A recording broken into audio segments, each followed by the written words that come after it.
আসসালামু আলাইকুম। আমরা গত ভিডিওতে ডোনাট চার্টের ভিজুয়ালাইজেশনটা দেখেছি। এখানে ডিপো, এটাকে টাইটেল, এবং যে সিরিজগুলো আছে এই টোটালটাকে আমরা লিজেন্ড বলি। এই লিজেন্ড এখানে অ্যাসেন্ডিং বা ডিসেন্ডিং আকারে সাজানো নেই। আমরা এটা শিখব কিভাবে অ্যাসেন্ডিং এবং ডিসেন্ডিং আকারে সাজানো যায়। তো আমরা পাওয়ার বিআই এর ডোনাট চার্টে গেলাম। এখানে যে তিনটা ডট আছে, এখানে মোর অপশন, এখানে আমরা ক্লিক করব। ক্লিক করে শর্ট এক্সিসে যাব।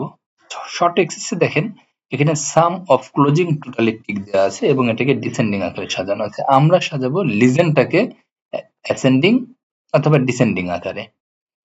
আমরা ডিপোটাকে সিলেক্ট করব, এরপরে পুনরায় আবার আমরা এই মোর অপশনে ক্লিক করব, শর্ট এক্সিসে ক্লিক করব।